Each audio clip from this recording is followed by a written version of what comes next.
that part of your job as Project Soup is team chemistry. So whose responsibility is it to build the team or pick the team or? The Project Soup gotta build the team. He's gotta have the desire. He can't just accept what Joe Mendonsa will send him.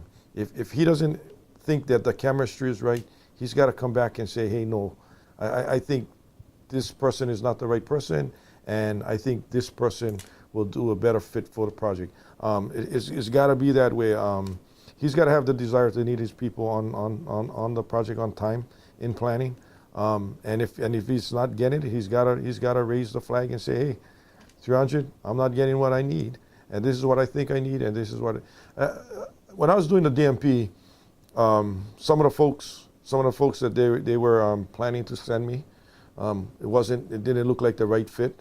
So what I ended up doing was calling a meeting with all of the key players in the shipyard. I called a meeting with 300, 300N, 900, some of the shop superintendents, and we sat down and we went through every single position on the project, from Project Soup down through zone manager, and basically decided, is this the right guy or not?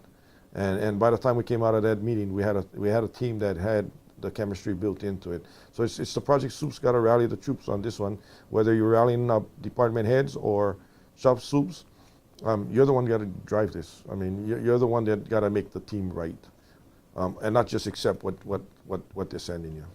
Well, that's good. It sounds like, I mean, one of the first questions we asked you about what you liked about being Project Soup was the fact that the shipyard does rally around your words.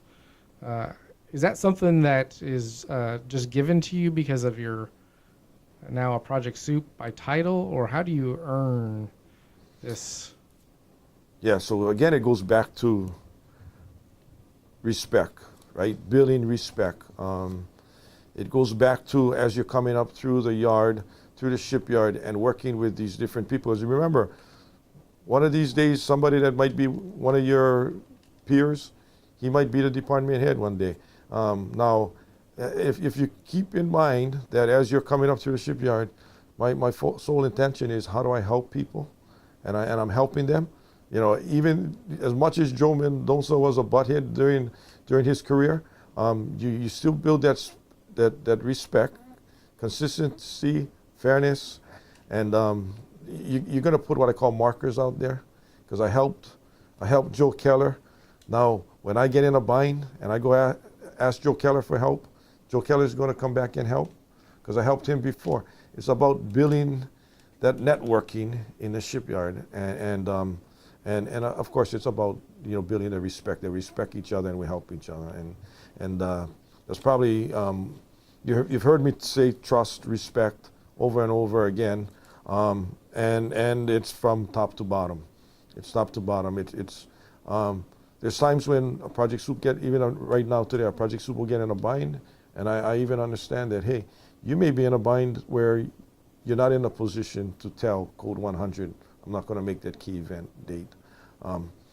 But if you built enough respect, that's an easy thing to do, because now 100 will look at you